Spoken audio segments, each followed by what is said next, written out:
It's the holiday weekend in Daytona, and just a few short miles from the world's most famous beach, NASCAR's Midsummer Classic was kicked off in grand style with the much-anticipated opening of Daytona, USA, presenting a beautiful prelude to NASCAR's Pepsi 400. The multi-million-dollar attraction opened with a black tie affair on Thursday. Video games, trivia, a chance to do a tire change, history. Daytona USA is appropriately named the ultimate motorsports attraction. There's something for everyone, fans, and even kings, just outside the gates to the world center of racing. On the inside, the real fireworks are about to begin as the drama builds to see who can unlock this mysterious summertime speedway. Who, like its unpredictable neighboring waters, can transform itself from a familiar February folly into a summertime serpent waiting to lash out at the unsuspecting. Well, this driver tamed that slippery serpent. Last July, defending series champion Jeff Gordon won it, but it was in February that he had the frustrations. He finished 42nd. That prompted this team to build a brand new race car. Brought it here 3 weeks ago, tested 3 days. The results, well, you see it right here, a pole and a speed 1.5 miles faster than anyone else in the field. He is flanked by Sterling Marlin, two-time Daytona 500 winner, who suffered a rare engine failure back in February. Marlin's engine builder, Sheldon Runt, restrictor-plate pitman, said that will not happen today when they drop the green flag. My man Marlin is going to be a missile. Catch us if you can. Now back in third spot, we're talking about the man who won the Daytona 500, Dale Jarrett, but not the car he won it with. That car sits over here in a museum on display at Daytona, USA. This car finished second at Talladega. Dale hopes to become the second driver in the history of this racetrack back since 1982, and Bobby Allison did it to win both events in the same year. But the real story of the weekend comes with our fourth fastest qualifier. Three-time Winston Cup champion Darrell Waltrip won a comeback for competition for DW, qualifying fourth quickest in a car that was totally rebuilt after Talladega. Darrell has been smiling and shuffling since qualifying, and he will shuffle away from fourth starting spot today. All four of these guys have made their mark at Daytona. One driver is waiting to make his back further in the pack. Here's John Kernan. Jerry, as soon as Dave Marcus rolls off the line, it will be his 800th career NASCAR Winston Cup start. He is 26th fastest after getting a qualifying motor, borrowing Dale Earnhardt's qualifying motor in qualifying second round yesterday. He would have been 8th quickest on the field. Dave, 800 starts. How important is it? Well, it's a great moment, you know, just to be here, just being 800 starts, and everybody that's been involved, all the people that work for me, my wife, my children, and, you know, just NASCAR, Winston Cup, and it's just great to be here. Goodyear, they've been along with me all these years, and Chevrolet, so we're looking forward to the Pepsi 400 today, and this is our 800 start. Dave Marcus rolling off 26th, a big day for him, also a big day for Bill Elliott. For more, here's Bill Weber. Well, John, everybody knows the 4th of July weekend means plenty of explosive excitement. Bill Elliott knows a lot about excitement on this weekend. In 1988, he started 38th in this race and won. Earlier this week, an explosive announcement that Bill would return for this event. A month earlier than expected, he starts 28th. Now, another key to a successful 4th of July is pack it with plenty of surprises. This race does just that. Ask Jimmy Spencer, who starts 27th, or Greg Sachs, who starts 30th. Both are 4th of July sparklers. Their only Winston Cup wins, in fact, their first Winston Cup wins, came in this race. But 80% of the guys that have gone to victory lane in a race at Daytona have started inside the top 10. And Dr. Jerry Punch, that could be bad news for a couple of favorites rolling off 11th and 12th. Well, you know, Bill, stats are for statisticians, but race day is for race car drivers. And I direct your attention right here to row 6. Terry Labonte and Rusty Wallace both have won Winston Cup titles. Both have won this year. Both are experienced and veteran drivers, but neither have ever won at Daytona. I firmly believe that one of those two drivers, maybe both, will be a factor before we get 400 miles completed today. Let's go to John Kernan. Jerry, I'm in the back of the field. Guys you would normally see running up front here. Mark Martin, he had a problem with the oil pressure, lost it, burned a bearing, did not qualify. He takes a provisional. Ricky Rudd, this is the car that he has run well with here, and also at Talladega. They did not get a chance to test with this after replacing the body. He rolls off also with a provisional, and Ted Musgrave is in a car that has finished in the top 10 3 straight times here at Daytona, but he's starting right in front of his teammate back in the 38th spot. Ted says he's not worried, that the car races really well. Now let's go to Bill Weber. Well, Dale Earnhardt loves this track. In July, it's the only time he's been ever able to win a points race here. But if he can get to victory lane today, $180,000 in bonus money is waiting for him. But everybody knows the 4th of July is really for kids. Well, check out row 3. Johnny Benson starts 5th, trying to have a strong second half after struggling through his rookie season. And Jeff Purvis is right next door. He won the ARCA event here during Speed Week. His best Winston Cup finish is 12th. But if either of those kids can get to victory lane, well, we'll see plenty of fireworks here later this afternoon. Now let's go upstairs to Bob Jenkins and Benny Parsons. Dale Earnhardt comes in as the points leader. The top 3 separated by just 47 markers, with Labonte in 2nd, Gordon in 3rd, Dale Jarrett and Ricky Rudd in 4th and 5th. 6 through 10 separated by a total of 118 points, with Mark Martin and Ted Musgrave tied for 9th as we conclude the first half of the 1996 season.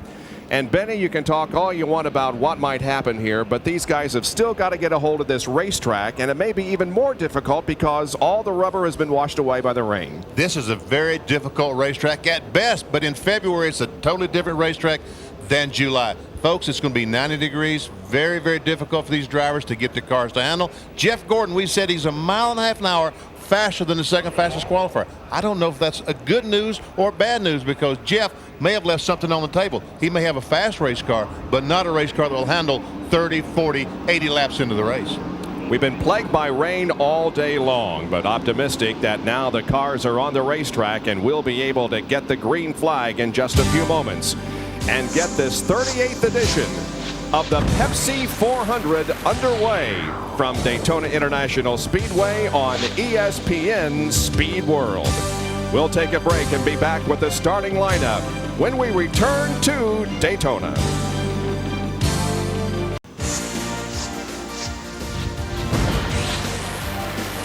It's a July 4th holiday weekend tradition, the Pepsi 400 from Daytona, being brought to you by the Pepsi-Cola Company, who reminds you that nothing else is a Pepsi. By Lubricator 2001 Super Engine Treatment. It's an engine production breakthrough. By Sears Tire and Auto Centers. And by Daytona USA, the ultimate motorsports attraction. A great crowd on hand here at Daytona. Let's see how they line up for this event. On the pole is Jeff Gordon in the DuPont Refinishes Chevrolet 188.869, and Sterling Marlin alongside in the Kodak Film Chevrolet at 187.207. The second row, it's Dale Jarrett and Darrell Waltrip. Row number 3, Johnny Benson and Jeff Purvis. The fourth row, Dale Earnhardt and Ken Schrader. Row number 5, Lake Speed and Bobby Labonte. Rusty Wallace and Terry Labonte are in the next row. Then Dick Trickle and Ernie Irvin. Row number 8, Robert Presley and Hut Strickland. Derek Cope and Morgan Shepherd are in the next row. Then Bobby Hamilton and Joe Nemechek. Row number 11, Kenny Wallace and John Andretti. The 12th row, Michael Waltrip and Jeremy Mayfield. Back in row 13, we find Ricky Craven and Dave Marcus starting his 800th race. Row 14, Jimmy Spencer and Bill Elliott, we saw just a moment ago. Row 15, Gary Bradbury in the Shoney's Inn car, and Greg Sachs replacing Steve Grissom, the Cartoon Network car. Row 16, Bobby Helen and Rick Mast. 17, Jeff Burton and Ward Burton. The Burton brothers make up row 17. In row 18, Wally Dallenbach and Brett Bodine. Row 19, Kyle Petty, Ted Musgrave. And here are the provisionals. In row 20, Ricky Rudd, Mark Martin. The other two provisionals, Jeff Bodine and Loy Allen. There is the 42 cars starting lineup, and from the Goodyear blimp overhead, we see a shot of this facility here with Lake Lloyd there in the middle. 2.5 mile tri-oval, front stretch at 1,200 feet, back stretch 3,600 feet. The banking 31 degrees in the corners. The straights at 6 degrees, and the tri-oval is banked at 18 degrees. As a matter of fact, in Daytona USA, they have the 31 degrees simulated inside. And you can see, folks, when you visit, just how high 31 degrees can be. In-car cameras. This is Mark Martin's car starting at the rear of the field. And there we see Kenny Schrader in the Bud in-car camera. Ted Musgrave, the Prime Star, Family Channel Ford. Hutch Strickland, this is the Circuit City Ford Thunderbird. And we'll be riding along with Dale Jarrett in the A1 Steak Sauce in-car camera. I love those food sponsors. Loy Allen's Health Source Ford. Oh, we got another one. One more. Michael Waltrip, the Citgo Ford Thunderbird. Starting from the middle of the field in 23rd position. Now, these cars are going to stay out there for a while to make sure the track is good and dry before they turn them loose for high-speed racing. These laps do not count. They will be going around several more times before they get the green flag, just to make sure that the track is completely dry. We'll take a break and be back with more of the Pepsi 400 live from Daytona.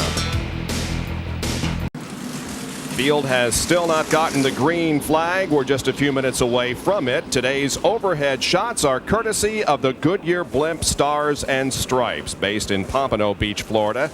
And you'll notice that it doesn't look like it usually does, and that's because the new temporary look is in preparation for the upcoming Olympic Games in Atlanta, Georgia. Here's the look at the banking, the 31 degrees that they are going through right now in turns number 1 and 2. We understand it's going to be about 5 more minutes before they get the green flag, but the track looks really good, Benny. Yes, it does. Looks very well. Looks like we will see action in just a moment. And I tell you what, Jerry punches Ray Evernham. Does he feel? What does Jeff say about the racetrack, Jerry? Well, just a moment ago, what did Jeff tell you, Ray, about the track when it'd be ready? So it'd be about 2 or 3 more laps. It's quit raining. It's drying out pretty good. Got to ask you, as a Winston Cup champion, you get a chance to pick the first pit. Ordinarily, you're at the far end of pit road or down toward turn 1. Why have you changed? You're halfway up here at the start-finish line. Why? Well, we want to find out about this pit road deal ourselves. You know, we've got some ideas. It's got an opening in front of it and behind it, so it's easy entry, easy exit. It's halfway up pit road. Under green, which this race could come down to green, it would make a difference carrying momentum off of pit road. Last week at Michigan, you know, we came in on a pit stop with the first pit, and we were, I think, a second ahead of Ernie Irvin, and when it all shook down, we were 2 seconds behind him because he had so much momentum off of pit road under green. So we took it here, and it's pit number 24. Hey, well, maybe it is something in the numerology. Thanks, Ray. NASCAR wants to talk to you about communicating to your driver, Jeff Gordon, while he talks to the pole sitter. Let's check in Dale Earnhardt's pit, I think, where Bill Weber's standing by with David Smith. And David has been talking to his driver, Dale Earnhardt. What's he say about the track? Well, he talked like they could just about be ready to go any time, but they're going to give it another lap or two. I just heard NASCAR talking about turn 3 again. May need a little bit more drying, but Dale's chomping at the bit. He wants to get this thing underway. He's ready to go. Well, you guys are in a different situation this season. You don't have the champions pick when it comes to pits. How about your pit stall? You got a good one? Well, it's going to work out for us. There's some others I'd rather have, but we'll do fine out of here. We just need to make good, smooth stops, get him back on the track, and let him at it. David Smith, Dale Earnhardt, ready to go to John Kernan. And I'm in Dale Jarrett's pit with his crew chief, Todd Parrott. And Todd, what has Dale said about the racetrack? He just come on the radio just a minute ago and said it's still a little wet down in 3 and 4. All in all, it's not too bad. Just a little wet down on the bottom. Just anxious to get ready. Well, it looks like, 2 laps before they turn them loose? Yeah, that's what they just said. NASCAR said 2 to go before we go green. All right, 2 to go before they turn them loose under the green flag, guys. So we will await the start of the race here in just a couple of more laps. There is Dale Jarrett, and there is the A1 Steak Sauce in-car camera showing the pole sitter Jeff Gordon up ahead. You know, we have some radio contact with some of the teams. Let's ask Lake Speed, the spam car, what he thinks the racetrack's looking like. Lake Speed, this is Benny Parsons up at ESPN. How's the racetrack looking? Benny, it looks awful good out here right now. I think we'll be going here real soon. What was the signal Doyle Ford gave you the last time? 2 laps? What was the signal that Doyle gave you last time, Lake, for how many laps to go? I think we got 2 to go right now, Benny. All right, there you have it, folks. About a lap and a half and green flag. And it can't come too soon because the race fans here have been very, very patient, but they, as we do, want to get this thing underway and completed today so that you and we can have the rest of the July 4th holiday weekend with family. The field is in turn number 3 and still a couple of more laps before we go racing and to start the Pepsi 400, so we'll take another break. Stand by. Field coming down the backstretch, and you see no flashing lights atop the pace car, and that means that they will get the green flag when they come by the line this time. Now, we did have some drivers, especially those starting at the rear of the field, come in for a pit stop and to top off before getting the green. Yeah, about 7 of the cars started in the back, stopped, put some fuel in the car, because after all, they had run 4 or 5 slow laps, pace laps, getting the track dried off. And remember, at Michigan, the last race a couple of weeks ago, Rusty Wallace won the race on fuel mileage. He did not make a pit stop, and some of the cars that were in front of him appeared to be faster than he did stop. So, taking a quick trip through our in-car cameras that will help us with our coverage here this afternoon. There is Michael Waltrip. Let's watch the field come off the 4th corner and go to green.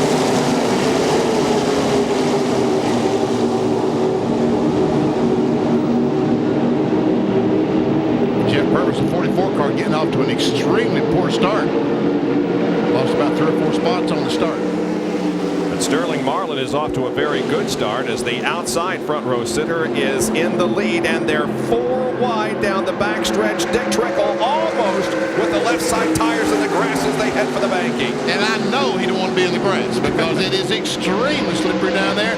Darrell Waltrip on the outside, hung on the outside. Off the banking they come, on to the tri-oval for the completion of lap 1. It's Marlin, Gordon, Jarrett, Earnhardt, and Benson. See lake speed. Dick Trickle, a 90 car on the bottom of the racetrack.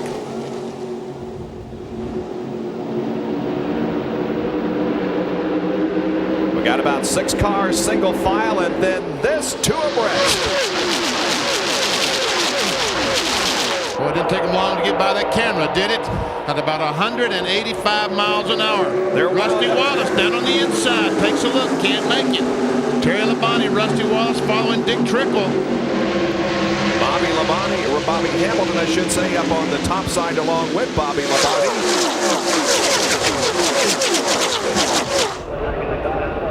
Second lap, still Marlin up front. Ken Schrader breaks away from the 2x2. We're riding along with Hut Strickland. Michael Waltrip right beside Hut. Michael's very, very high on the racetrack as he follows Derek Cope off the 2nd corner. There's Kenny Schrader looking back on Rusty Wallace. And Jeff Purvis. Yep. Right behind Purvis is Bobby, and then Terry's to the inside. And we see those 2 cars side by side are losing some ground to the 25 car. Mark Martin and Ricky Rudd started near the pack at the end of the field. They're both trying to move up. Martin up to 37th position. Ricky Rudd in 40th.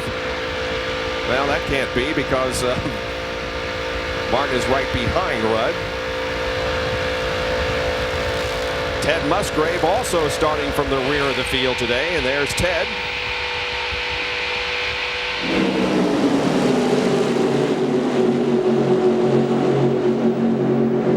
That's the rear of the field. Let's go back to the front where Sterling Marlin and Jeff Gordon are leading this car, Dale Jarrett.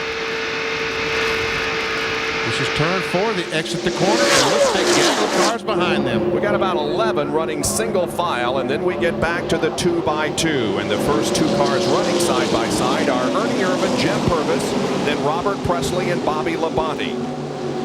Oh, look at Purvis back and forth. They're telling Jeff Purvis is telling the guys on the radio, look, I just need to ride along, get some confidence. Bill Weber, what did he say on the radio?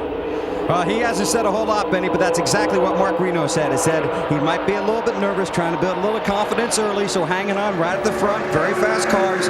Jeff Purvis trying to race well and also build up his confidence early here in the Pepsi 400. Now, really would be wise if these guys could fall into single file, because those running in single file are pulling away in the draft. But the problem is, who's going to back off? And if they do, they're going to get run over. But there really isn't any way to get single file right now.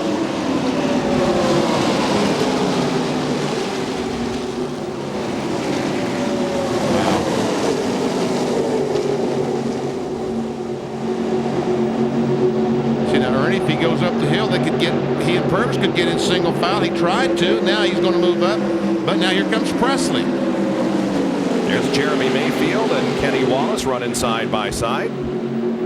John Andretti is also in this gaggle of cars, as Benny calls it, running alongside Bobby Hamilton.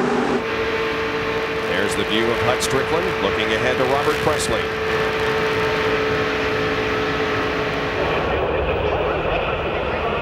And now Irvin and Presley have fallen into single file formation as they try to catch up with the lead draft, which is still being led by Sterling Marlin, but the real action is back here at mid and late pack.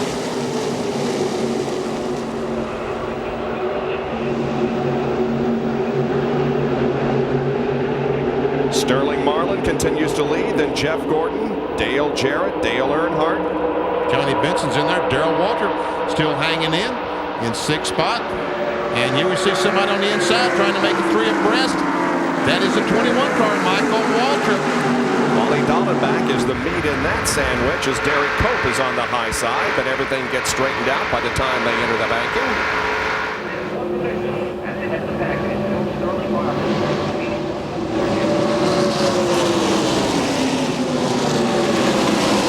John Andretti has been able to clear the 44 car of Jeff Purvis. Meanwhile, he is pulled up in front of the 44 Purvis. Looks like the outside line might be the one to go now. John Andretti running back in 16th position at the moment. And look at Purvis go on the outside, trying to take that spot away. Now then, here comes Lake Speed and Schrader trying to get alongside.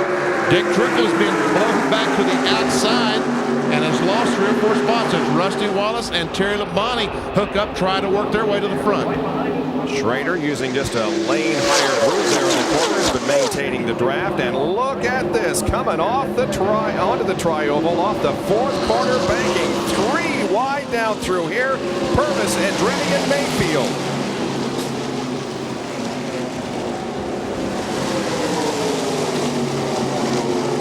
And they run 3 wide all the way down through the tri-oval and into the corner. And now Andretti tries to come up on Purvis, but Jeff holds his ground. Now he'll slip in behind John.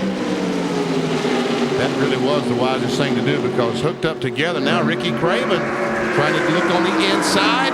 Spencer, I thought, was going to close that spot.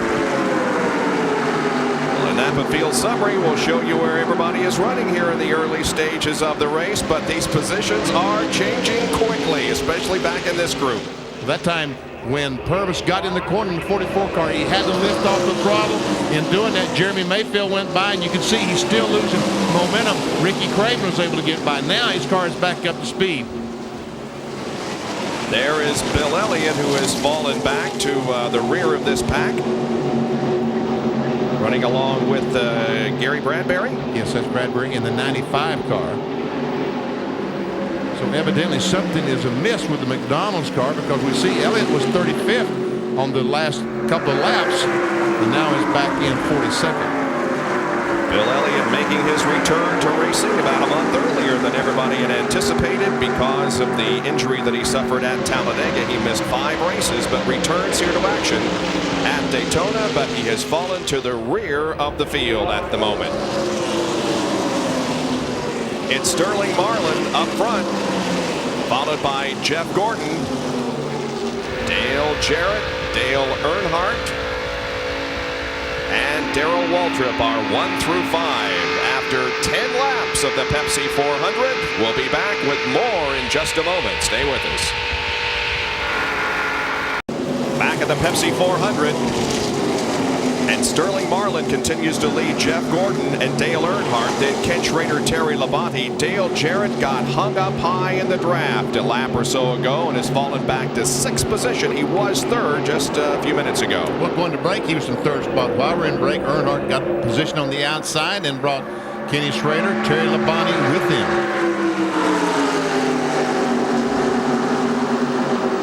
5 Chevys up front at the moment. And that's what I was thinking about. Yep, the Ford of Dale Jarrett.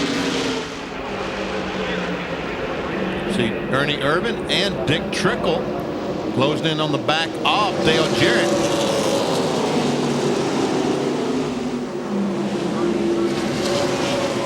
Ward Burton and Jeremy Mayfield are running side by side into turn number 1. And the 22 car has made a pretty good headway here in the early going. 22 car started in 34th.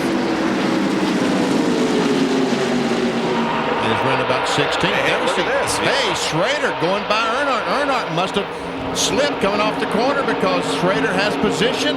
Labonte goes along. Here comes Dale Jarrett trying to take the Quality Care Ford by. And that's how quickly you can lose positions in the draft. And Earnhardt is still on the outside. And with the line formed to the inside of him, it could be quite a while before he gets back into position. Jarrett has gone around, and so has Dick Trickle now. So the Henry cars are now running 2nd, 3rd, and 4th, being led by Sterling Marlin. This is Dale Jarrett as he tries to pick up the draft of the 4 cars in front of him. Meanwhile, back of that, we have Earnhardt and Trickle running side by side. Ernie Irvin and Bobby Labonte are 2x2. Lake Speed and Rusty Wallace are the same. Bobby Labonte says, every place I go, there's 2 cars running side by side. John Andretti and Robert Presley have also joined the group. And now Ken Schrader takes over 2nd position. Labonte goes to 3rd, and Jeff Gordon is hung out to dry. And Gordon goes from 2nd to 5th just that quickly. Look at Schrader's car on the very, very bottom of this racetrack. Evidently, he and Phil Hamner got a great setup today. Awfully good sign when the driver can follow that white line all the way around the corner. The driver who has the best average finish of all active drivers at a Pepsi 400, Ken Schrader. And 2nd on the all-time list, an average finish of 10th. Good shot there, looking back on his teammate Terry Labonte. And oh, this is at 190 miles an hour. Well, Labonte just wanted to make sure he knew it. And there we see Dale Jarrett trying to get by Labonte. Jerry, a good run by Kenny.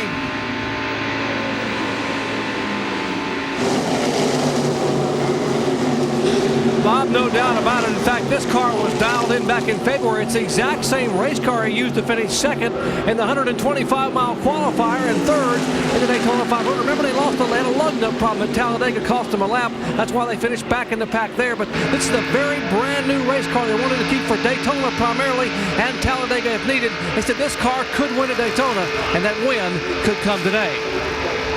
Boy, it'd be great to see Ken Schrader take that car to the front. We're watching now Jeff Gordon still on the outside of the racetrack, and there is Schrader's bumper cam looking back on Terry Labonte. And we see that Dale Jarrett in the Quality Care cars worked his way back to the 5th spot there against that 2nd pack. And Earnhardt finally, with Ernie Irvin's help, looks like he's able to get by. He does. The Dick Trickle car. There goes Bobby Labonte. Has Robert Presley closed up on the back end. Trickle, meanwhile, has the 9 car of Lake Speed to help him. Now the question is, are these 3 Henry cars running 2nd, 3rd, and 4th going to gang up and run down Sterling Marlin? Yeah. You think so? Oh, yeah. Sterling, your history. That's what they're saying right now.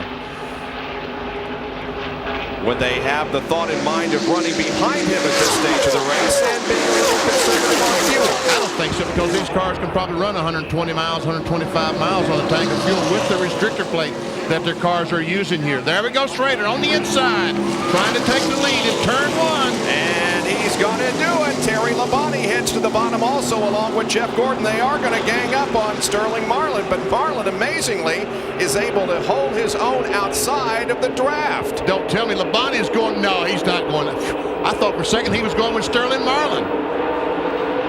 But now these guys are 2x2. Ernie Irvan has caught up to make it a 7-car lead draft. Now we understand why Richard Childress in 1997 is going to have a 2-car team. And also discussions about Morgan McLuhan maybe, because we've had the 3 Hendrick cars and the 2 Yates cars in the top 7 spots. Oh, good back and forth battling here. And look at Marlin. Looks like Kenny Schrader led that lap. But just barely. Schrader and Jeff Gordon 2x2. Terry Labonte also in the mess. Yeah, that's a good word for it, mess. Now again, with these guys running 2x2 up front, the second pack is going to catch up, and this is going to be a, well, you count them, however many cars are out there. Well, there's about 10 or 12 in another pack, so we want to have about a 25-30 car pack for the lead. Meanwhile, Sterling Marlin has fought off the efforts of Schrader to take the lead. Darrell Waltrip is not in the lead draft. He started in 4th position but has fallen back to 26th. Let's find out what the problem is from John Kernan. Darrell trying desperately to hang on to the tail end of the lead draft. Jeff Hammond told me he got shuffled out and got out of line and just went straight back, lost 15 spots in about 1 lap. Darrell's reporting that the car is loose when there's another car behind him. So he's trying to hang on at the tail end of that lead draft, but it looks like he is losing it. When they pit, they will make a wedge adjustment to try and tighten the car up. Sterling Marlin has been able to withstand the Hendrick onslaught and maintains the lead. That's pretty good. Now Jeff Gordon, the pole sitter, has worked his way back into the 2nd spot. Rusty Wallace is on the bottom of the track there. It looks like he's losing some spots. He was up in about 6 spots, but meanwhile Robert Presley, the 18 car at late speed, and the 90 car now going by Rusty Wallace.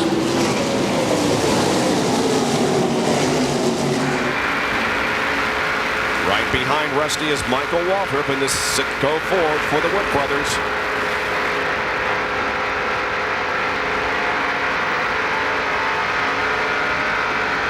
Here comes Dick Trickle driving the Heilig Myers number 90 now on a race-to-race basis for Judy Donlevy. There's a bunch of Fords in that bunch. Yeah, there is. There's 5 Fords. And there's Wally Dallenbach right behind that group of 4. Bobby Labonte leading that group. He has pretty much pulled away now. Ken Schrader, meanwhile, is the one that's lost spots recently. Schrader got out of the mix somehow and has worked his way back to about 10th spot. It's Sterling Marlin showing the way with 23 laps completed out of 160. Gordon 2nd, then Terry Labonte, Dale Earnhardt, and Ernie Irvan. We're under caution here at Daytona because of this piece of debris on the backstretch. That is a rear spring. Wow. That's what holds the car up. Did it come off the 29 car? Because the 29 car has come in for a pit stop and there was reported smoke out of that car.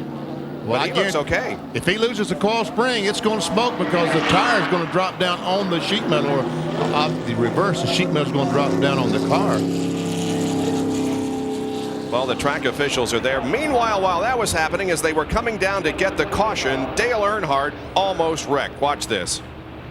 He's going to make contact with Ernie Irvan right here. Just a little bit of contact, and Earnhardt almost lost it. That was a spring from the 29 car. How about that? And he is, oh yeah, you can see. Yeah, see where the body has dropped down on the tire, and that was a smoke that we saw. We thought the 29 car had blown. Yep. All right, the pits are open, and here comes nearly everybody. Here's Jerry Punch. They are planning just a 2-tire change here in Jeff Gordon's pit. He's complaining of being loose. They're going to take a half a round to bite. There it goes, a half round out of the right rear. Let's go to Bill Weber. Sterling Marlin, they go to work on the right side. 2-tire change on the right side. Plenty of fuel, the Kodak Chevrolet. It'll be 4 tires now for the 4 car. Also 4 tires down there for the 3 car. The 44 car slides in front of the 3. Sterling getting left side tires and fuel. Waiting now on the left rear. The car down. He's away. waiting for the 3 to work his way out. Plenty of cars coming out of pit road. The 88 goes by, the 2, the 3 back out.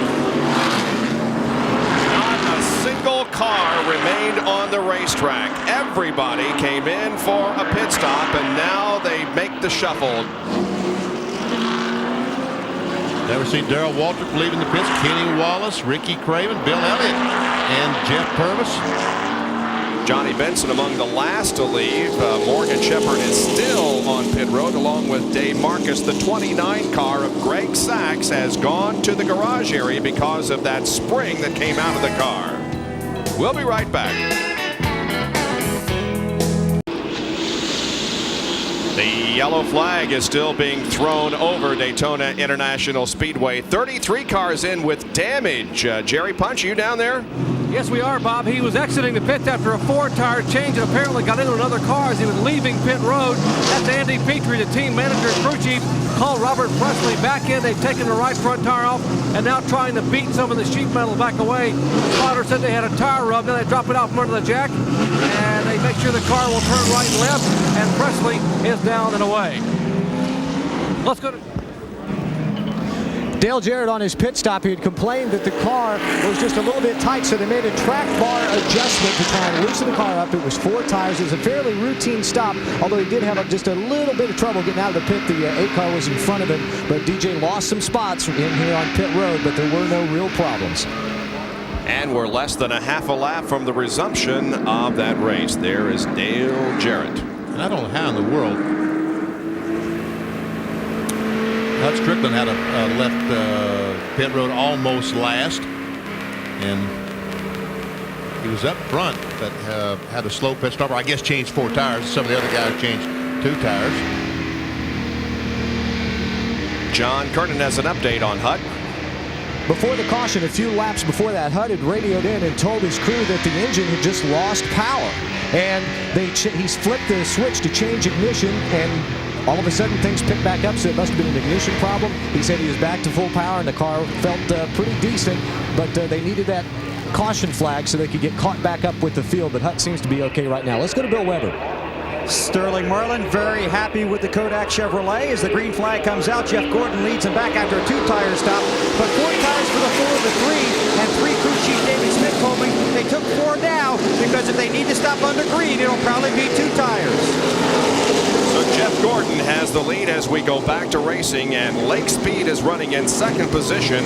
Before the caution, Lake was in 11th spot, so he is up to 2nd now as the race resumes. And Ken Schrader running 3rd. Sterling Marlin is 4th, and then it is the 37 car of John Andretti as they once again get 2x2 down the backstretch, and Dale Jarrett pulls alongside both Dale Earnhardt and Rusty Wallace.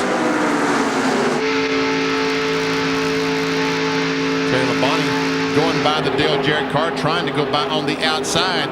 Dale Jarrett hung on the inside, has no one to draft with, but there comes his teammate Ernie Irvin, not too far behind him, but Dale jumps in behind Terry Labonte. Again, Lake Speed from 11th to 2nd, and the reason is because he had a real good pit stop there. 30 seconds compared to 39.1 for Sterling Marlin. Marlin changed 4 tires, and Lake Speed obviously only changed the 2 tires, as did Jeff Gordon, the leader of the race. Yep. Now we've got Rusty Wallace hung down on the bottom of the racetrack as Terry Labonte goes by.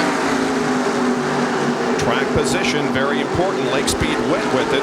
The 29 car of Greg Sachs goes back out onto the racetrack. Have you ever had a spring come out of your car, BP? Yeah, after I hit somebody running about 100 miles an hour, but never just fall out of the car. Never see John Andretti. Boy, remember the great run he had here in the Daytona 500 in February until he eliminated in an accident. John having another good run.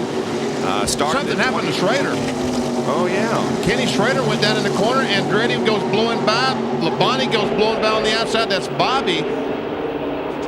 Well, we'll keep an eye on Ken Schrader because he was running so strong there for a while. And here is Sterling Marlin taking 2nd position from Lake Speed, and now setting his sights on the leader, Jeff Gordon. Bill has more on Lake Speed as he continues to drop back, Bill.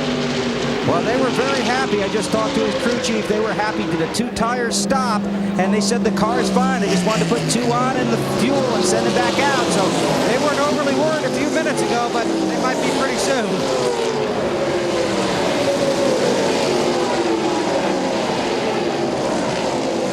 Bobby Labonte and Terry Labonte are hooked up on the outside, going around Lake Speed, and Jimmy Spencer, who's now in this mix. And Dale Earnhardt comes off the corner, goes to the inside, and tries to take the position away from John Andretti. They're side by side down the backstretch. Dale Jarrett is going to go with the Ford. He's trying to help the Ford, but he finds out that Ford is not fast enough, so he'll dive down and try to go with that Chevrolet and gain another spot. And he does. So Dale Earnhardt comes up now to 3rd position. That is the lap car of Greg Sachs, the 29, the reason for our first caution. He is 3 laps down. Jerry has more on Greg Sachs. I just talked to Bill Engel and took the car back in the garage here. They have since fixed it. He's back on the racetrack. But Engel told me that that's a brand new race car. They just finished on Wednesday prior to coming here Wednesday night. And the spring perch in the left rear broke off. That allowed the left rear coil spring to come out. Simply a problem with maybe the welding or whatever, but it broke. They have fixed it, and he is back in the racetrack. 3 wide down through the backstretch again. Let's see how this sorts out as they head for the banking. Looks like they're still 3 abreast. Yes, they are. Good shot from Ted Musgrave's Prime Star Family Channel Ford. That's Jimmy Spencer right now. And they're still going to be 3 abreast. Wow.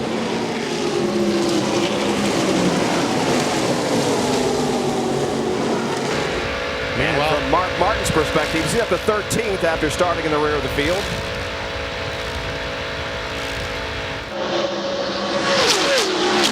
Sterling Marlin going for the lead. Michael Waltrip. Sterling Marlin going for the lead, going in turn 3.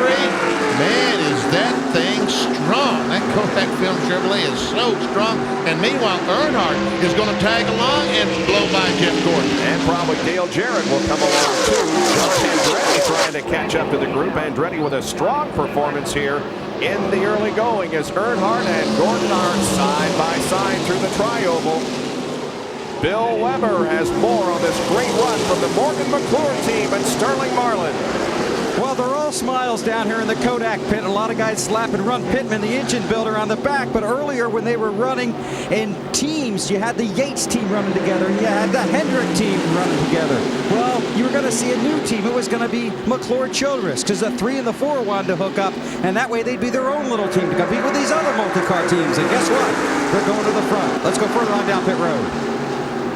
Talking about team philosophy, Hendrick's philosophy early on was to get all 3 of his cars to lead at least 1 lap. That's why we saw the 25 car make a move early prior to the caution and lead a lap. Then he backed off. The 24 came in, took 2 tires. He led a lap. Now he is comfortable. The one car that hasn't led is the Perry Labonte car number 5, and he is right behind Kenny Strader. Labonte, you told Labonte, you be patient, but when you get an opportunity, go to the front and get you a lap for those 5 points. Michael Waltrip, Sitco Ford, looking back on Ken Schrader.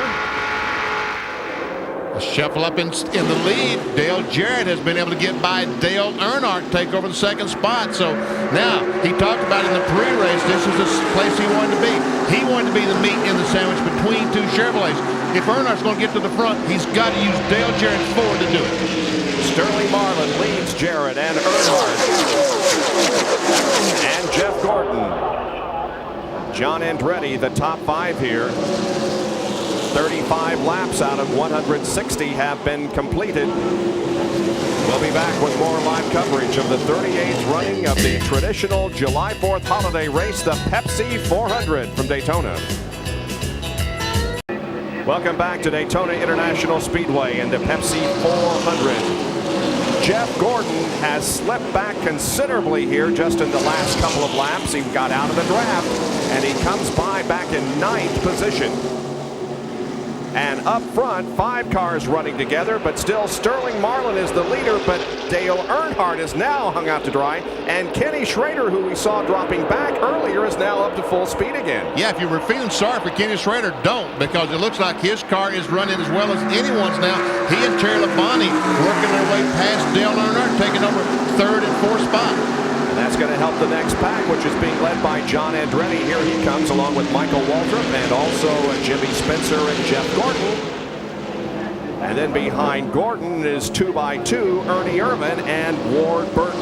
Rusty Wallace and Mark Martin. Mark Martin not doing too bad for as poor a starting position as he had. He started back in 40th position and is currently up to 11th. Could Jeff Gordon be paying because of changing 2 tires? Is 4 tires going to be the hot setup each and every pit stop? If the cars are going to run that poorly on just 2 tires, and even on green flag stops, I think we'll see the teams changing 4 tires. Mark Martin currently 11th after starting in 40th position. Yesterday during qualifying, the oil pump belt broke and he was not able to turn in a qualifying performance, and so had to take a provisional to get into the field. Here we see Mark Martin right alongside Rusty Wallace following Ernie Irvan. And there we see Ward Burns in B&A Pontiac trying to help Rusty Wallace. Dick Trickle, Wally Dallenbach go to the front. That's the inside line. Bobby Labonte, Ted Musgrave making up the outside line along with Ernie and Mark Martin.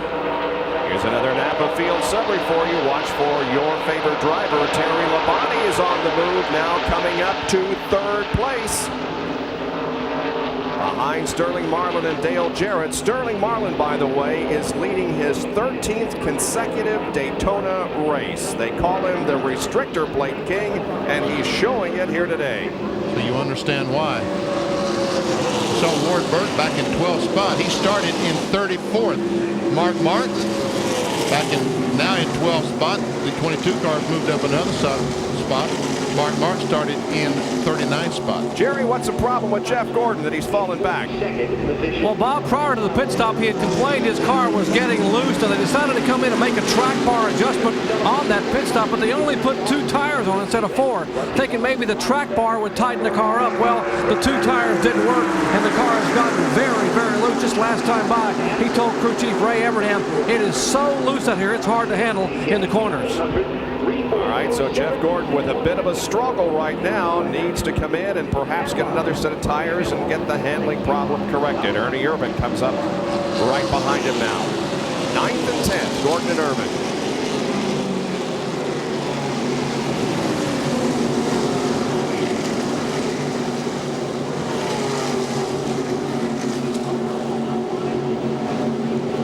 Dale Jarrett said in interviews before the race that he did not feel like his car could lead as well as some of the Chevrolets, but it felt like it would follow well. And that's one reason he's just going to stay there, and hopefully on the last lap some miracle is going to allow him to win this thing. We'll take this shot from a blimp and show you the whole train. The last time that a driver won both races here at Daytona in February and July was Bobby Allison in 1982, and Dale Jarrett is trying to do it today. A great shot overhead as you see the whole string of cars coming through the tri-oval off of corner number 4.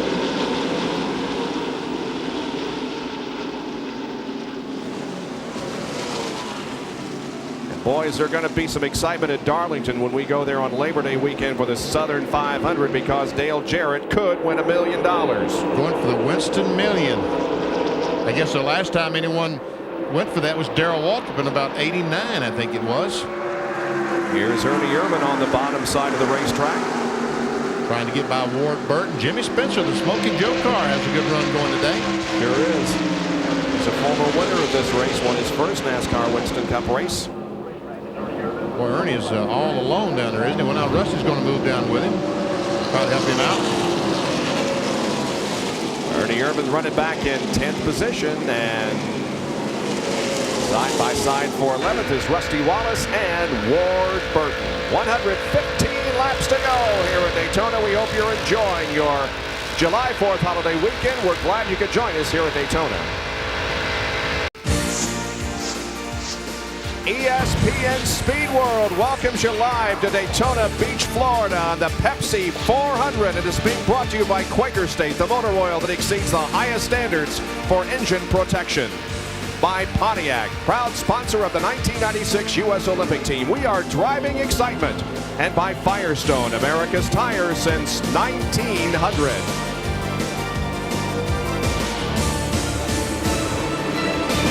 47 laps have been completed, all but one car still on the lead lap of this Daytona Speed Classic. And you see the tachometer on Kenny Schrader's car about 6,800, now down to about 6,600 RPMs. That's because of the restrictor plate. Normally we would see 8,000, 8,500. With the restrictor plate, about 6,800 RPMs is maximum they can turn without completely running out of power. And look at him tuck right in on the back rear spoiler of Dale Earnhardt. Earnhardt is fourth, and Kenny Schrader is in fifth position. And now he takes a look to the inside of Dale as Dale drifts up on the racetrack just a little bit. Looks like when Schrader went in the corner behind Earnhardt, that Earnhardt's car became just a little bit loose. He had to go up the bank of the racetrack to catch the back end. And for a moment, looked like Schrader might go by. Look at the sixth place car there. Michael Waltrip, car number 21, the Citgo Ford in a good run. Jerry Punch has more. Well, Bob, how about the run for that Citgo Ford, driving for the winningest car owners in Daytona International Speedway history? The Wood brothers have won 12 times here, but they haven't won since this race in 1983. Michael started back in 23rd spot, has picked his way all the way to 6th, somewhat reminiscent of what happened in Talladega in May, where he started 31st, went all the way to the front to lead that race and had a shot to win it with 5 laps to go. Ended up registering his best career finish thus far in Winston Cup racing, a 5th on a super speedway. Michael was pretty pumped after he qualified yesterday. Here's the second pack. It is still John Andretti at the front of it with Ward Burton, Rusty Wallace, Mark Martin following along with Ted Musgrave. And Musgrave is running 15th at the moment. Musgrave had started in 38th spot. His teammates started 39th, and here they are, bumper to bumper for about 11th spot. Ted Musgrave started 38th, was up to 22nd by lap 24, and has now moved up to 15. Look at that dicing going on as Mark Martin heads to the inside of Rusty Wallace, a move that pays off. Rusty Wallace was caught on the inside. He tried to dive between the Ward Burton car and Mark Martin, and Mark just turned left and tried to go around him. You see Derek Coates, the Badcock car, is pulled up on the back to help Rusty Wallace. Good run for Derek so far, and Jeff Gordon is fighting to get up there and mix it up with his teammates up front once again. Trying to go by Michael Waltrip. That did not work, as Michael on the bottom of the racetrack just drives away. Look how much better, how much faster the bottom was than the top of the racetrack. Meanwhile, Spencer and Irvin trying to get hooked up so they can go by the 24-car pole sitter, Jeff Gordon. Only one car not on the lead lap. That is Greg Sachs, who lost a rear spring out of the car a while ago, causing our only caution of the race so far. He's back in last position, 4 laps down, but everybody else, the other 41, are mixing it up and on the lead lap. Now Mark Martin has gone on the outside to pass the 22 car of Ward Burton. And that second pack is catching up to the leaders.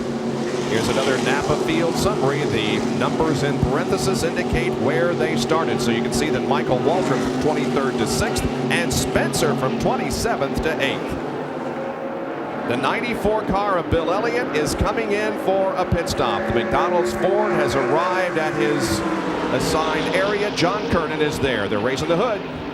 The problem is overheating for Bill Elliott. The team just told me that the temperature gauge was just reading 250 degrees, so they've shut the engine down. Apparently a problem for Bill Elliott, overheating, so they've looks like it could be terminal as the hood is still up and the engine is off. The field comes by and he loses a lap. There are other people out there that are also having problems, and Hut Strickland is certainly among those. He is back in the 40th position. And John, what's his problem? Well, before that pit stop, remember, Bob, I told you Hudd had said he lost power all of a sudden, and then he switched ignitions, and it seemed to pick back up. Well, that problem now is he's told Felipe Lopez, his crew chief, that the car has lost something. In other words, something amiss in the engine for Hut Strickland. Okay, so Hutt is struggling a bit. He's just out there for a what we would normally call a Sunday drive. Today we'll call it a Saturday, a holiday drive.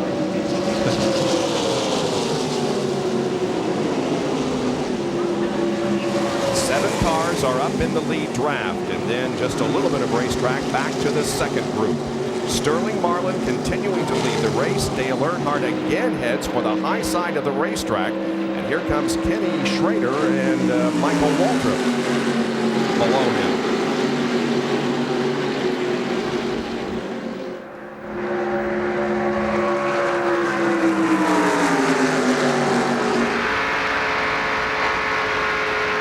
This is Michael Waltrip's in car. He and Kenny Schrader and Ernie Irvin now. Michael Walker pulls out. I think I'll go with Earnhardt. Kenny, sorry. He looks like he has a faster car. Michael, did you make the right choice or the wrong choice? We're going to see here.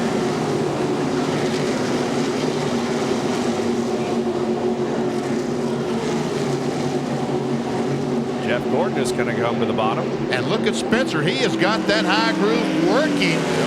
And he blows by Jeff Gordon. Derek Cope is going to go with Spencer. Ernie Irvin diving to the inside of Schrader. And once again, it's like something happens to Schrader's car coming off that second corner sometimes. Like he has to get out of the throttle and cars just go blowing by. That's the second time it's happened. It's happened a couple of times, and it's really unexplained because at other times the car is very fast, staying up with the leaders, but then occasionally he drops back.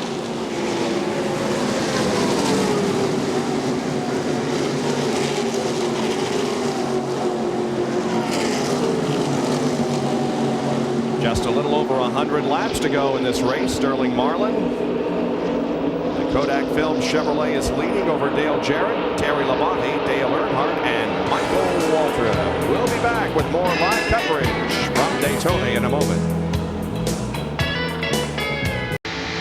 We are back at Daytona International Speedway, and we're riding with Clear. Source car, and we're listening to his radio conversation. That, of course, is Loy Allen. He's running 21st. That 77 might be smoking. Watch this 77 car. He's smoking hard. He's up against the outside retaining wall. Look how high that Bobby Got one Hillin looking underneath. You're clear. He's under you. He's under you. Just hold your line outside. Hold your line outside. Wow. He's still there. He's still there. He's talking about the 11 car, Brett Bodine. Brett Bodine, the Lowe's Home Improvement car, going by Loy Allen. Announced yesterday that Richard Childress was going to start a... A miracle save. There you go. You're all clear. You're all clear. He messed everybody up. Man, oh man. That was Cal Lawson. Now we see some smoke. There's some smoke out of the right rear of Bobby Hillin's car. Yep. Is that the tire rubbing the fender, or is that the overflow, the radiator overflow? I'm not sure. And I guess Hillin was trying to go to the pits and ran in front. Yeah, there we see him. They're waiting for Hillin to come in. He was trying to get in the pits when Brett Bodine was going by. Well, we'll leave that race to itself for the moment and go back up front to show you that 6 cars are in the lead draft, and the 4 car of Sterling Marlin continues to lead, and he has led all but 8 laps so far in this race with 100 circuits to go. 60 are complete. Dale Jarrett second, then Terry Labonte, Dale Earnhardt, Michael Waltrip, and Ernie Irvin. Some of the drivers following Bobby Hillin in the 77 cars reported, and here comes Hillin down pit road. And Bill Weber, he's coming to you with some kind of problem. Benny, that would be an overheating problem. Bobby Hillin radioed in, overheating. So he's making his long crawl down the pit road. He's all the way at the turn 1 into pit road. So he pulls in. The car's smoking heavily from the right side. and they're going to see if they can't cool it off a little bit. In the meantime, he's going to get some tires and some fuel. But Bobby Hillin battling an overheating problem. The spraying water on the front of the grill, trying to cool off the car. Still trying to change the tires, trying to force some water into there to cool off this car, but it's not working out so well. Bill Elliott went back out on the racetrack for a few laps, but he's in again now, John. Well, Mike Beam thought that they had fixed the problem. What they did is they cooled the car down, but now the water hose comes back out. The car definitely overheating again. They actually cut a couple of holes. In fact, they're doing some more alterations to the nose of the car to get a little more air, try to get a little more air into the radiator. They also had to change an inline oil filter, but the crew going to work right now as Elliott's car is still overheating. Two-time winner of the Pepsi 400, Bill Elliott, making his return to racing, but it's not very successful here at Daytona. Another car having problems is Derek Cope as he's down off the banking. Yes, he's slowed dramatically going in the first corner and is slow all the way around the racetrack. It looks like the car is under power. I don't know if it's a lost cylinder, a flat tire, or exactly what the problem is, but bad news for the Badcock car. This is the battle for 11th, 12th, 13th, 14th, and 15th. John Andretti and Jimmy Spencer are wheel to wheel through the 31 degrees of banking. Also in this fight, Wally Dallenbach, Jeff Gordon, and Rusty Wallace.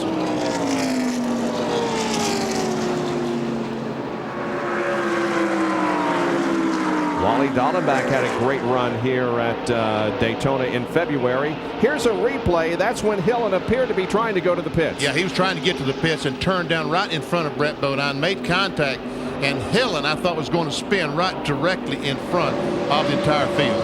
Did not, did a great job, and did make a pit stop, tried to put some water in the car. 12 car of Derek Cope, meanwhile, has made his way to pit road. They're working on the car. Jerry Fudge, what's going on down there? Well, Benny, the engine was not running when it came to a rest, and the news is not good for the Badcock Home Furnishings Ford Thunderbird. Apparently an internal problem with the engine. They lost a cylinder initially, then it got worse and worse. He just shut it off, and they're going to push it back to the garage area and retire it for the day. Tough break for Derek Cope as the car is back of the wall into the garage area. Here's Bobby Hamilton and Rusty Wallace. And Hamilton just blew by Rusty Wallace. Remember, Rusty Wallace a few moments ago was running up there with Spencer, Gordon, Dallenbach, and now he's lost a few spots. And folks, you see the 43 car, the SDP Pontiac of Bobby Hamilton. That's how Richard Petty used to run the Daytona International Speedway. I was going to ask you, does he teach Bobby to run the way too? He's right up against the wall. Always said that you hit it less hard when you're way up there against it. Oh, if he hits the wall, he'll just scrape the wall. He certainly will not have enough momentum to get started. Meanwhile, now the 10 car's in, and look, it's overheated. Yep. The same spot. Hey, Sterling Marlin is off the pace. He's off the pace. No, something is wrong with the car because they pitted on lap 26. That was only 40 laps ago. Something is definitely wrong with the Kodak Film Chevrolet. He watches as the line goes by, Bill. Well, he's got a motor problem. They're talking to him now, trying to decide if he should bring it down here to pit road or take it back to the garage. But the early indication that similar to what happened here in February, Sterling Marlin may have lost the motor. Oh, man, and he was far superior, at least in the first 66 laps. He had led all but 8 of them until he dropped down off the banking and slowed. So Dale Jarrett now picks up the lead with Terry Labonte second. Well, I tell you, we have got ourselves a horse race now because the dominant car after the first 65 laps, as a matter of fact, the car who led, what, 58 of the first 65 or 57 of the first 65, he's gone. Now who's going to step forward and be the dominant car? That's a good question. It could be any of these 5 or 6 or somebody else. Michael Waltrip and Ernie Irvin are at the back of this group. Well, it looks like that Sterling is back up to speed. I bet something happened to the ignition. He has changed ignition boxes and is now back up to speed. Bill Weber, what do you think? That's why you're up there, Benny. That's exactly right. That's exactly what it was. At first they thought it was the motor. Then it turned out to be the ignition. He switched boxes, and now we'll see if he can climb his way back to the front again. Meanwhile, Lake Speed, who started this restart in second spot or something, is in the pits. Remember, he changed 2 tires. Evidently, that was definitely not the way to go, because now he's in for 4 tires. He had fallen back to 22nd position, and now Lake Speed comes in for a change. Sterling Marlin, meanwhile, during that little problem with the ignition, dropped all the way back to 16th. We'll watch him fight his way through the field once again. Welcome back to Daytona and the Pepsi 400. You'll have more baseball telecasts at home than you've ever had before when you purchase Major League Baseball Extra Innings. With hundreds of telecasts from outside your area, call DirecTV or Prime Star to subscribe to Major League Baseball Extra Innings. Rusty Wallace is making a pit stop and relinquishing the 15th position. The Miller Ford comes in and the crew goes to work. Well, he had fallen back 5 or 6 spots, so I guess he decided that, hey, Jerry Punch, what are they doing down there? Well, Bob, they have an overheating problem. Apparently, Bob and Benny, they were trying to pull some of the rubber out of the grill. The entire front of the grill was matted with rubber. Now Robin Pemberton puts his hand across the front grill and will change all 4 tires. Unfortunately, Rusty's bad luck at the beach continues. He is down and away, but the temperature is showing much more than they'd like to see right now. So that's what's happening with these cars. They're getting the grills plugged up with rubber and overheating. Meanwhile, Ernie Irvin trying to go by Dale Earnhardt to take over the 3rd spot. He has Michael Waltrip to go with him. Earnhardt has the 25 car of Schrader, but Michael slides up between those 2 cars, and I'm afraid Ernie's in trouble. And an 18 car of Bobby Labonte has also gone behind the wall, and the report is that he burned a piston. And Ernie Irvin once again. Schrader's going to come to the bottom. Passes Michael Waltrip. Looks like these cars are getting to the point right now that they are having some trouble handling in the turns. And we also understand that there are some light sprinkles falling on the racetrack again. Oh, now look at Schrader. And look at Ted Musgrave. Ted Musgrave go blowing by. Man, he was way down, almost with the left side tires below the line, but came back up in single file. We're only 7 laps away from the halfway point of this race. Now here comes Sterling Marlin. The 4 car has fought his way back through these fields, and now he's back up to 12th spot. He's gained 4, but he's in a group where he can gain 5 or 6 spots in just a couple of laps. He goes to the bottom of the racetrack to try to pass Mark Martin. There's Dave Martin slow on the bottom of the racetrack, but I think he'll move over and let Sterling go by without too much problem. Yes, he did. There we see a few raindrops on our camera lens. Yep. There's our pole sitter, Jeff Gordon, the DuPont Automotive Finishes car, and he now is back in 13th spot.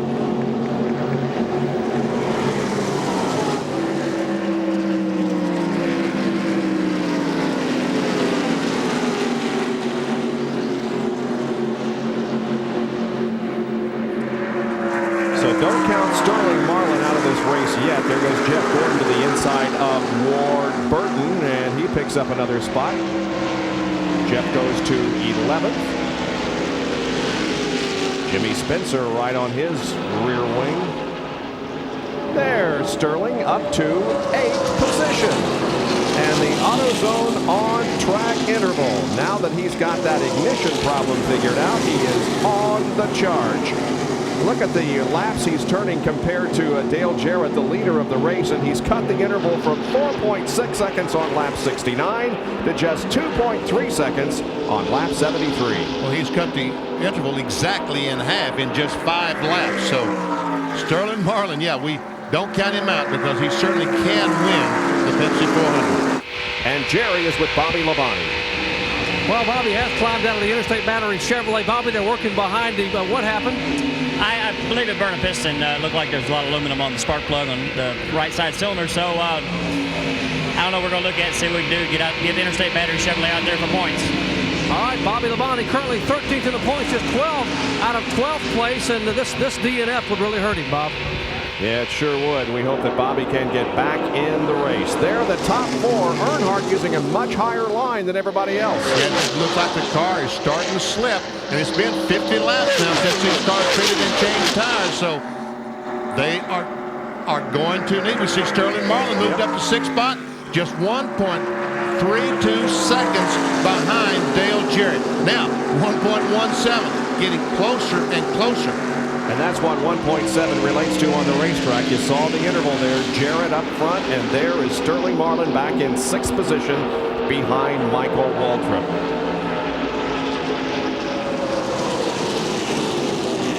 That completes lap number 77. We're 3 laps away from the halfway point, and we have to mention that because it has been threatening rain and in fact is sprinkling at the moment. Now it's less than a second interval between Marlin and Jarrett, the leader. Bill? Well, it's a real charge to get to halfway. A lot of guys trying to figure out fuel mileage. I think some of these guys were going to stop a few laps ago. Then it started sprinkling just a little bit. They stayed out on the track. And the caution flag has just come out, guys. Caution on the speedway. It's probably because of rain. They'll come down to complete lap 78, too shy of the halfway mark. And Dale Jarrett will come by, and he will, in fact, take the halfway point. If you know what, Bob, if it rains. Yeah. Well, now we got 2 more laps to go before the halfway point. Actually 3 before it's an official race, but Dale Jarrett is the leader at this point.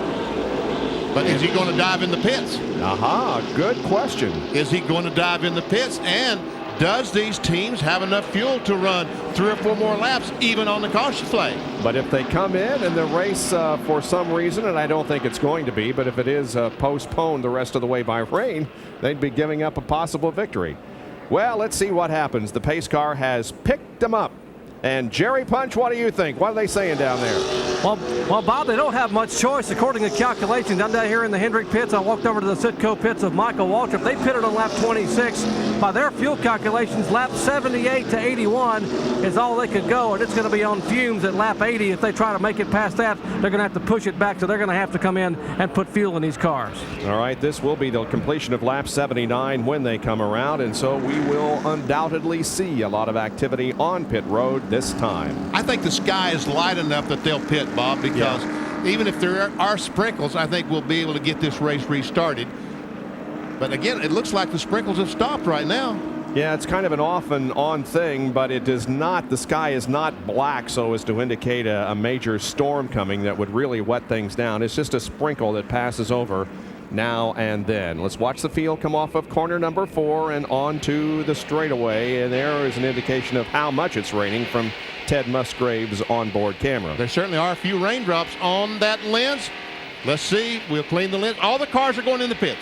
Yep. They've all decided to pit, even at the halfway point. All those on the lead lap are coming in. Jarrett, Labonte, Earnhardt, Irvin. Let's go to Jerry Punch.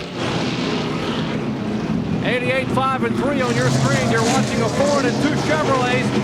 Right side tires going on. You expect a 4 tire change in all 3 of these cars. Right side tires going on the 5 car. Skip around the left side of the car. Still on the right side of the 88 and the 3 car. Now left side on the Earnhardt car. Likewise, left side on the Kellogg crew, pitting further up the road. And Jerry Labonte off the jack. He is down and away, and now it'll be a race to the end of pit road. Michael Waltrip. Yeah. Michael Waltrip was the first car off pit road, evidently only changing 2 tires. If the Citgo crew changed 4, boy, they did it awfully fast. Yeah, and what a tough break this was for Rusty Wallace and Lake Speed. Remember, we saw them make their pit stops, and now they are laps down. Rusty going down a lap, also Lake Speed down a lap, and Kyle Petty has also lost a lap, so 29 cars now on the lead lap as we're still under caution, but next time around they will get the halfway signal, and Ward Burton, who was having a very good run running up front.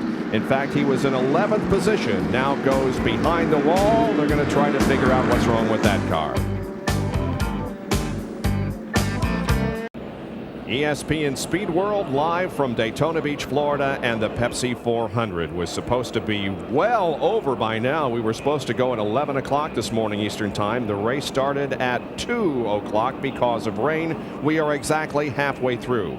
We're under caution because of sprinkles on the racetrack. A lot of pit stops were made during this caution period, including one made by Mark Martin. And folks, watch this. You think you want to be a pit crew member? Mark Martin's coming to pits, and he gets it must have hit a wet spot or something. He dives in, right front tire turns and whoops. Whoops, me and the car are going to meet at the same time. Mark backs it up, gets in his pit. The tire changer picks up his gun and goes ahead and changes the tire. We laugh, but it could have been a serious situation, but those guys are very resilient down on pit road, and I tell you what, they deserve a lot of credit for their contribution to NASCAR Winston Cup racing. We'll be back with the green in a moment. From high overhead Daytona International Speedway, we welcome you back to the Pepsi 400. We'll be going green in less than half a lap, and providing today's shots from high above is the Goodyear blimp Stars and Stripes. And at the controls today is pilot Dan Thomas from Portage, Wisconsin. Dan, thanks to you and the crew for your overhead shots. And again, the blimp looks a little bit different these days because it's being prepared for the upcoming Olympic Games in Atlanta, Georgia. Getting set for green.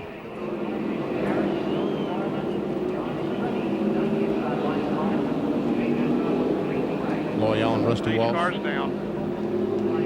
Get ready. Green flag. Green flag.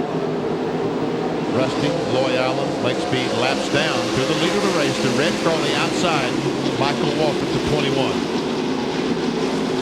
Loy Allen and Ricky Rudd are off sequence as far as pit stops are concerned. They're tailing the lead lap. I'm sorry, that was Ricky Rudd in the lead car. Yeah. Michael is behind Rudd. I tell you what, it's not the place to be, it doesn't appear.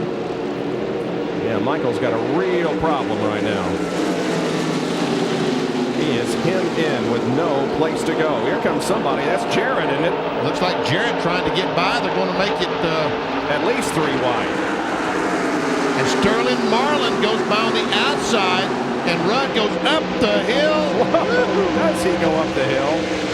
And Michael Waltrip and Earnhardt are able to get by, and he pulled up the hill in front of Sterling Marlin, impeded his progress. Yep. So Lake Speed now going another lap down, and Rusty Wallace is about to go a lap down. There's a $10,000 Gatorade Front Runner Award that goes to the leader of the race at the halfway point. But it has to be under green, and 5 laps have to be under green. We were under caution at the halfway point, and so the leader at the end of 5 laps under green here, it will be lap 87 in which the bonus will be awarded. Here's Jerry Punch. Ward, we're continuing on your MB&A Pontiac. What happened? I think we broke a drive shaft taking off from pit road. Man, we just came by a break right now. The car's running pretty good. We had an air push coming out of the corners. Hadn't been for that, it could have gone straight for the front. But we've done pretty good from where we started out, and I was hoping for a top 10, but we'll get them next week. We're going to try to get back in? Yeah, we'll get back in, but of course, so many laps down. We're just out there trying to learn a little bit. That's Ward Burton trying to get that Pontiac back on the racetrack. Ooh, Schrader is going by Bodine on the outside, and Bodine is already up there.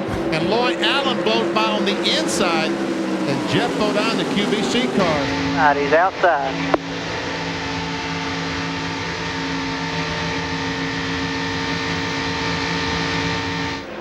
Loy Allen spotter telling him that Schrader was on the outside. Here comes Darlin back. Making it 3 wide. One underneath you. He's there. You're okay. You're okay. You're clear. Outside. Outside. Now here comes Jimmy Spencer alongside Wally. Still outside. Still outside. He's inside, outside. You got your sailing. Jeff Gordon has Still his there. teammate Ken Schrader with him now. Inside, outside. Clear low, clear high and low. He's underneath you. He's underneath you. Oh, baby. Don't get frustrated. Just be patient with it. You'll be okay. There it goes for the lead. Earnhardt on the outside of Michael Waltrip. Michael comes back. Michael has Lake Speed behind him. Looks like Earnhardt's going to have Dale Jarrett in just a moment. Man, that's awful tight traffic coming out of there. Whoa! Michael Waltrip hangs on to the lead. Good job. And one more lap will decide the halfway money. And here comes Sterling Marlin. Sterling Marlin would like to win that 10 grand. He comes up on Rusty Wallace very quickly on the inside. Now gets up on the outer groove, and I wouldn't doubt but what Sterling Marlin can get the lead here. Look at this. Just drive under Rusty Wallace and Michael Waltrip, and there goes Sterling Marlin. Wow. Unbelievable.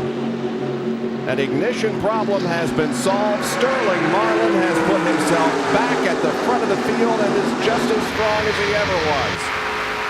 Looking back on Dale Earnhardt, who hasn't led a lap yet and would love to get those 5 bonus points. They're very important in the run for the championship. Let's see how they cross the line at the Gatorade payoff window. It's Marlin. By a landslide, by 20 car lengths. Yep.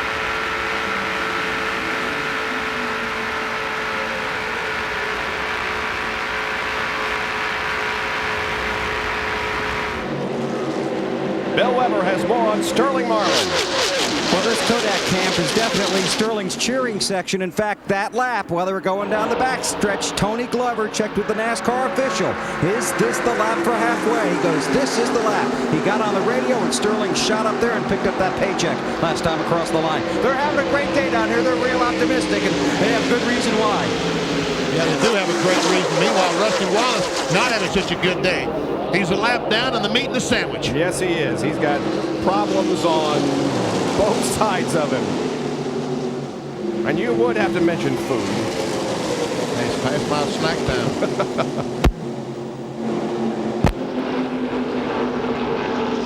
Dale Earnhardt still up in that high groove back of Michael Waltrip. Let's take a look at the Busch race recap as they come down the backstretch. And maybe some contact there between Earnhardt and Michael Waltrip. Anyway, Earnhardt is second, and look at him close up on Marlin. Wow. Somebody said, told Dale, well, okay, you blew the 10 grand, but it's time to go. Go up and lead a lap because we need those 5 bonus points.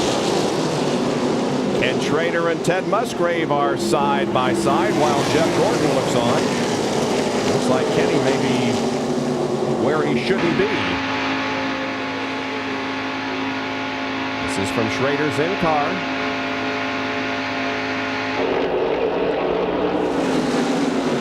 He's going to get some help from Jimmy Spencer down on the low side.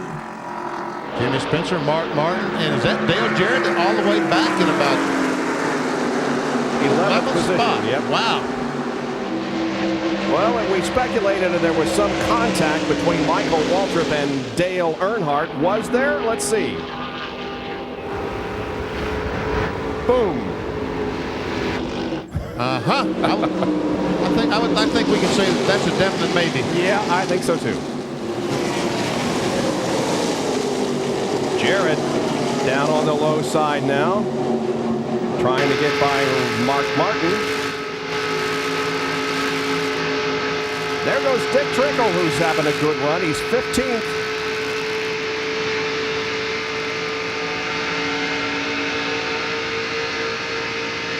Lake Speed a lap down in 30th position. There are 29 cars that are still on the lead lap, and we are past the halfway point. It's Marlin, Earnhardt, Terry Labonte, Michael Waltrip, and Ted Musgrave up front. Track Facts are brought to you by Quaker State, the motor oil that exceeds the highest standards for engine protection. In stock car racing, one of the biggest concerns has always been something coming off the racetrack and going through the windshield. That's why the cars use Lexan or bulletproof glass. Now at Talladega just a couple of months ago, there's a bigger concern. Something larger may go through the windshield. Look at the cars that drive under Ricky Craven's car while it's in the air. That's why Hendrick Motorsports took a look at the way they build cars. Obviously, if it weren't for the NASCAR mandated roll cage, Ricky Craven could have been seriously injured or worse from that horrific crash. Well, here at Hendrick Motorsports are taking the roll cage idea one step further. Let me show you. You're looking at the first of its kind, a windshield roll bar. A bar actually placed behind the midpoint of the windshield to help maintain the integrity of the front of the roll cage. This bar is supposed to provide protection for the driver if a tire were to come in or even a car like Craven's were to get airborne and try to come down on the front of this car. That bar would prevent any intrusion into the cage. And word is this bar could become mandatory in 1997. Well, the same concept being used for the door bars on the driver's side of the car. Ordinarily, there are 4 door bars horizontally. The last one stopping about right here. Here at Hendrick Motorsports, they've added a 5th bar on top of that one. provide some integrity to the top of the door on the driver's side. With just 4 bars there, a tire could come and peel that in and maybe get into the driver. With the 5th bar in place, the window size is still the same size opening, but it's completely supported all the way to the top, so a tire couldn't get through here to possibly injure a driver. Safety always first here in NASCAR. Nice suspenders, Doc, and nice information there in the track fact. Every time I see that Ricky Craven crash, I cringe a little more. That was unbelievable. These guys, meanwhile, have been racing like crazy. 95 laps are completed. Bill, why are they still going at it tooth and nail so hard? Well, Bob, look at the sky. These guys right now clearly racing the weather. They were racing to get to halfway. We saw it last week at the truck race at Nazareth. The race really took off after that halfway break, and that's exactly what's going on here. The 3 car would desperately like to lead a lap, and the 4 would like to help them out, but they don't want to get caught in the wrong position. The 4 bunch, when the rain comes, they're watching for rain, racing hard at the front, and Jerry Punch has more on the weather situation. Well, if you're a stock car fan, you may not want to see this, but let me show you it anyway. Here's the weather radar. Now, here is Daytona Beach right in the middle of that picture. Look to the west of us. All that red and yellow that's flashing. Folks, that is horrendous thunderstorms, and it is moving east-northeast. Now, the prediction is, according to watching this move, that somewhere between the next 16 to 18 minutes, unless this were to go directly north, and it is starting to move north a little bit, but if it continues east, in about 16 minutes from now, we are going to get some serious rain. Well, the good news is that we got this race in because we are past the halfway point, and that's a miracle. The 88 car is in 12th position. Dale Jarrett. Here's John Kernan.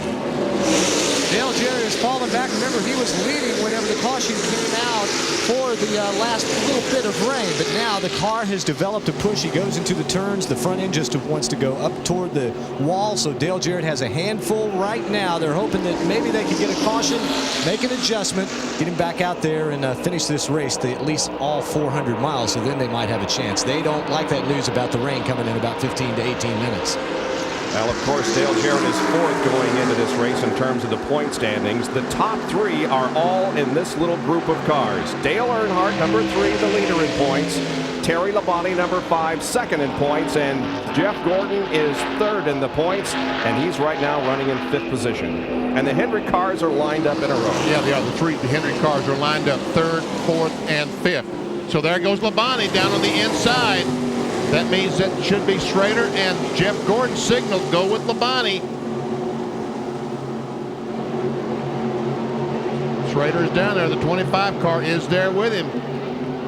Now the 24 car, he's going to tag on to his teammates. Looked there like for a while he was going to go up high and join Earnhardt, but he comes down to the bottom and joins Terry and Schrader.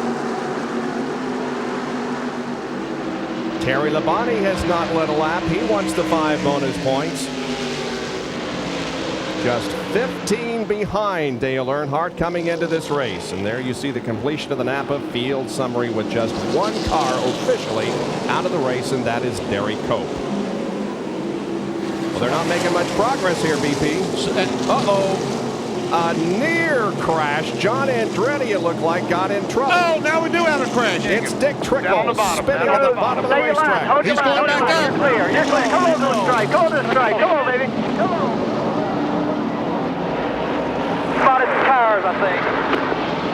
Not nearly as bad as it could have been, Benny. No. And Dick Trickle's car is still moving. I think maybe Greg Skaggs got the worst of that, and it looked like that Rusty Wallace was also, if not involved, close to being. There's Kenny Wallace. We can see Kenny Wallace where he's drugged the nose. And here we come. The battle for 3rd place coming down to the line in case it should rain. Here it is. Oh, I think Jeff. I'm not sure, though.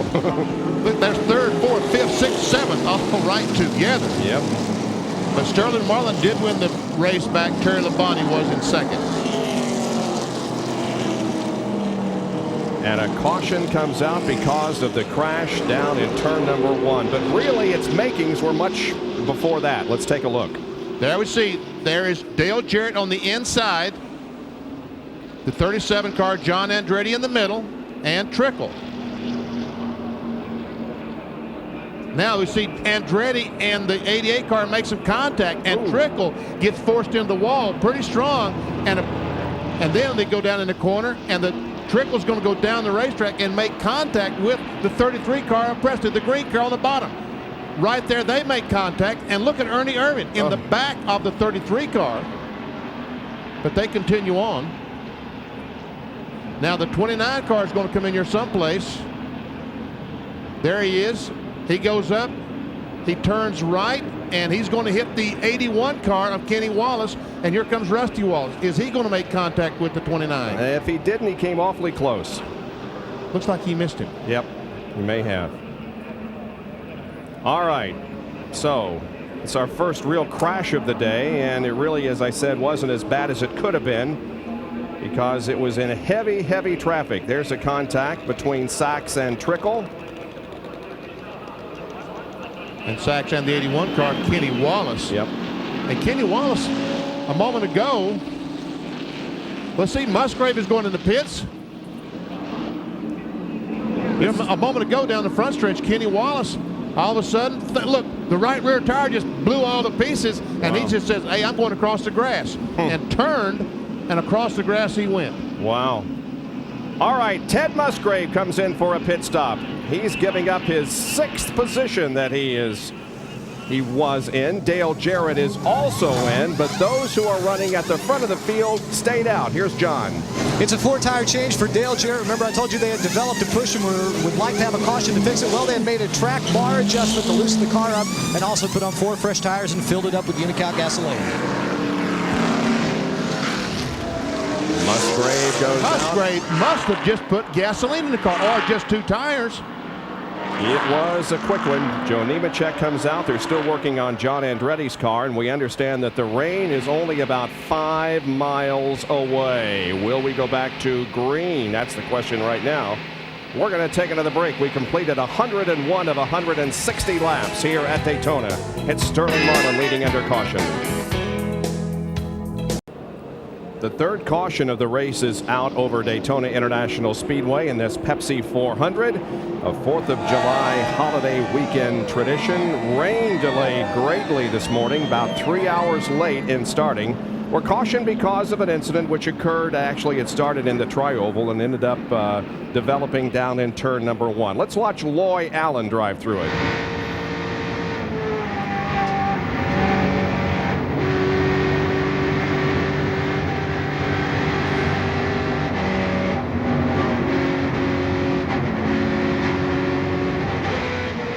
Wow.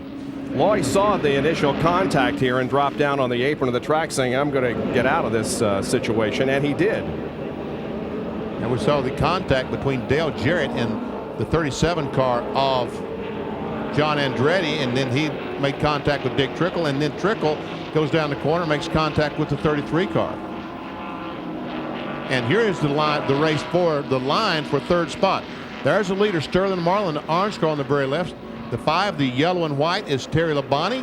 And here comes the battle for the lead. On the right, Jeff Gordon. In the middle, Kenny Schrader. And Dale Earnhardt on the outside. And Musgrave said, which one do I go with? And also Michael Waltrip. So who won? I don't know that we ever determined that. I think Jeff Gordon did by just an inch or 2. We're just about ready to go back to the green flag.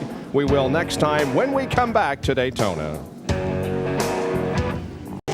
We have just gone green. They've completed less than a half a lap. Now, the storm, we understand, is about 2.5 miles away. So this could be a trophy dash.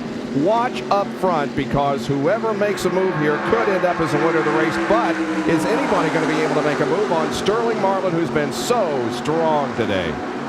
It doesn't appear as though they will be able to, Bob. The 3 Hendrick cars might be able to join up and get by Sterling Marlin. It will take all 3 of them, it looks like, to get by. Positions being shuffled here. Michael Waltrip, Wally Dallenbach, and Mark Martin, the first 3 Fords. That's 6th, 7th, and 8th. Bill Elliott has gotten out of his car. Let's go to John Kernan. Derek Cope has gotten in. Bill, you feel okay? I feel good. We were done down some laps, and there was no need going on. You know, I told Mike if I could find somebody to get in, go ahead and get in. You know, it's a pretty hot day. Just kind of get used to everything. And we really didn't have anything to lose, and I had a lot to lose if something were to happen, or to hit the wall or something like that. the car just ran extremely hot at the first race. It got like 260, lost the water, came in, and we just had kind of a bad start. I felt like a car would have ran well. You know, McDonald's, Ford race, everybody's done a great job, and you know, just one of them days. You know, we'll go to New Hampshire next week, and we'll keep it better. All right, Bill Elliott out of the car for now. Derek Coker's in it. He's already looking forward to next week. Good to see Bill back in a car. We had some contact there, Benny, that scared me for a minute. Loy Allen and rusty Ricky Rudd, I think, got tangled up there for a moment. Yep, Loy Allen now is in the middle of the 3 cars coming off the corner, but all the cars were able to get by. 5-car lead draft as they've broken away. If points were awarded right now, look at this. Earnhardt and Terry Labonte would be tied for the points lead, and wow. Sterling Marlin would move up a position to 5th in the point standings. How about that? That is pretty doggone close, isn't it? And we see that Jeff Gordon would be then 32 points. 32 points.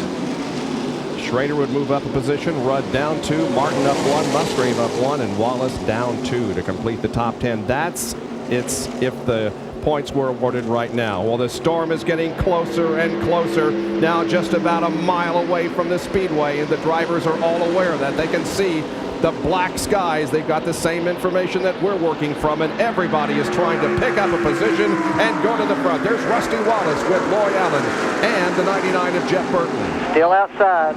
All those cars going by the 10 car, and that was 4th position. All those cars 1 lap down. Meanwhile, here's the battle for the lead, the first 5 cars. It's still Marlin, Labonte, Gordon, Schrader, and Earnhardt.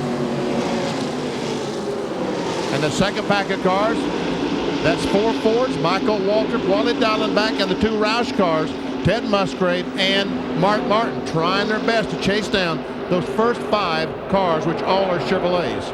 The Goodyear blimp is heading for the airport, and we don't blame them a bit because the storm is approaching quickly. And so the overhead shots that we've gotten from the Goodyear blimp will cease here before too long because it is headed for land. 5 cars up front with 52 laps to go, but it probably won't go that long. Now, what's going through the drivers' minds, Benny? Right now, I think they're all just trying to figure out what can we do to get by the 4 cars. That's the problem they've got right now. Sterling Marlin is absolutely so strong that they're just trying to figure out what they can do to get by him. If he was gone, then it would be a wholly entire different situation. But he isn't. He's there. Sterling Marlin has never won a Pepsi 400. He has won the Daytona 500 twice. What about the manufacturer situation here with the race coming possibly to a conclusion? Well, you see 5 Chevys lined up there running in the first 5 positions. A moment ago, it looked like Labonte and Gordon was trying to go by Sterling Marlin on the outside on second corner. And I guess that's it. If the move's going to be made, it probably will be on the outside. 5 Chevys at the front, and then 5 Chevys 6 through 10. 5 Fords. 5 Fords, I should say. The blue thing, that's a Ford. Yeah. The red thing, that's the red thing is a Chevy. Okay, yep. I got you. It looks like that Michael Waltrip, Dallenbach, and the Fords are gaining on the 3 car. Yes, they are. Oh, yeah. Dale Earnhardt. 6, 7, 8, 9, and 10, catching up to 1, 2, 3, 4, 5.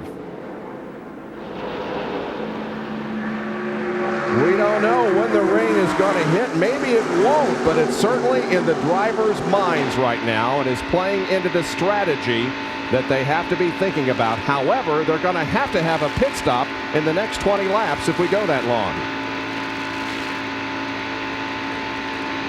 Schrader looks back at Dale Earnhardt. Now Ernie Irvin and the 88 car of Dale Jarrett, the 2 Jack Roush, the 2 Robert Yates cars, now they're together trying to work their way towards the front. We see the Robert Yates cars running together. We see the Hendrick cars running together. We see the Roush cars close together at least. And Bill has more on the Robert Yates team. When I walked down earlier and I talked to Larry McReynolds about how Ernie Irvin was doing, and you know, Ernie said he thought he'd be stronger to the second half of the season when they started going back to tracks for a second time. I asked him how Ernie was doing. He's going. Larry says we're doing great.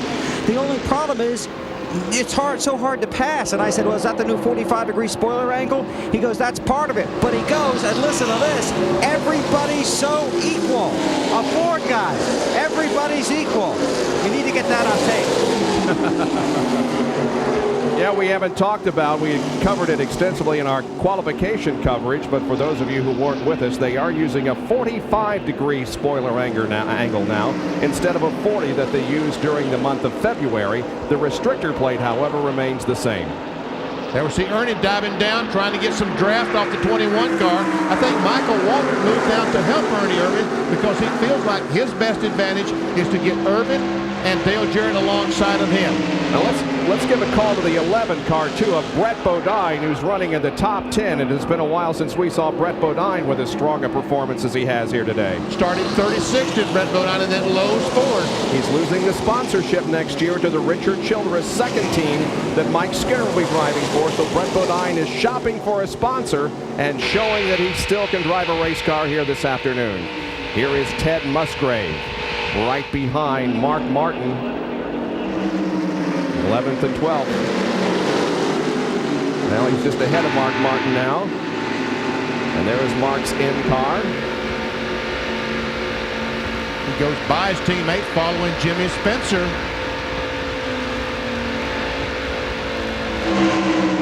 They're there on the racetrack. Looks like Morgan Shepherd's got his car up to speed. He struggled the first half of the race.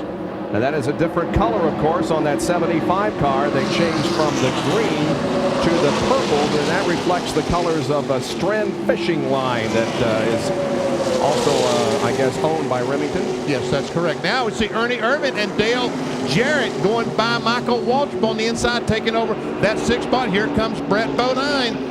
And he does have that Lowe's Ford on the move. He sure does, looking good. But the Robert Yates drivers have teamed up to draft by Michael Waltrip. And now they set their sights on the top 5, the top 5 draft.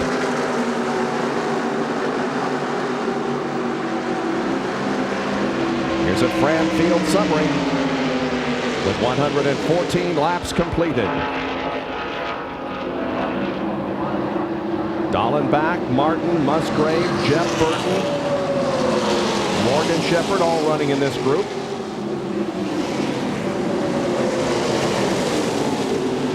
The furthest anyone has ever come from starting position to win this race was Bill Elliott, who came from 38th. Ted Musgrave started in 38th today, and for a while he was up in the top 5, but now is 14th. And Jerry, what's the weather looking like? Well, Bob, Terry Labonte's spotter just said it's raining on the interstate on I-95, which is about maybe 300 yards from turn 1 here at the Speedway. And apparently we are getting some sprinkles in the grandstand, but the heavy rain is about 300 to 400 yards west of the Speedway, about I-95 headed right for us. And so we may be approaching possibility of the final stages of this race. But of course, NASCAR will make every effort to get all 160 laps in. Although it is drawing late in the afternoon, now almost 10 minutes before 4 Eastern time. And Jeff Gordon is trying to work on his teammate Terry Labonte for second. Well, I tell you what, it was very, very close. Now those 3 cars, if they can get hooked up. Now, Ernie Irvin has caught Earnhardt along with Dale Jarrett. So the Fords are at the very tail end of this lead pack. And there goes Earnhardt by the 4th place car off Kenny Schrader. And we're coming back to the line. Caution flag is out, probably because of the rain. This could be it. There is Ernie Irvin picking up a position on Ken Schrader. Here they come off of the 4th corner onto the tri-oval. Terry Labonte looks to the inside. It's going to be Sterling Marlin winning the race to the caution with Labonte, Gordon, Earnhardt, and Ernie Irvin the top 5. 43 laps to go as the caution comes out because of rain. Now then, they can all make it from here. Do you think they'll pit? Do you think they'll pit now? Because if they have all got to make another pit stop.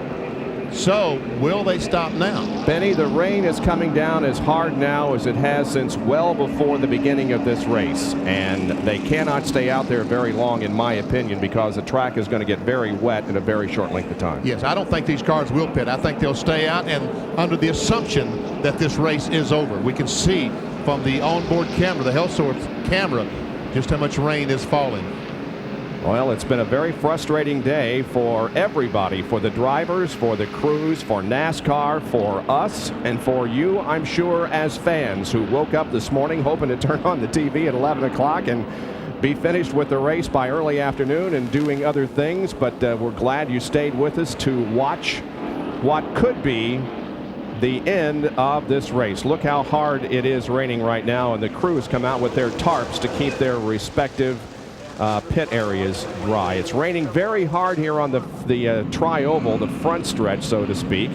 I'm not sure that the rain has reached the back stretch at this point, but look at the NASCAR official pointing to the infield. It's Elmo. Yeah. Elmo is telling them we're going to stop, I guess. Yep, we're going to pit road.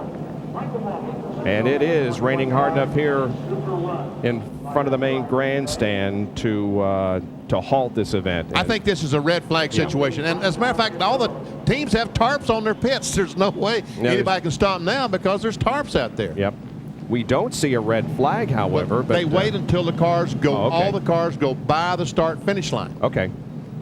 Elmo is leading him down very slowly on pit road, but we are still under officially the caution flag. There it is.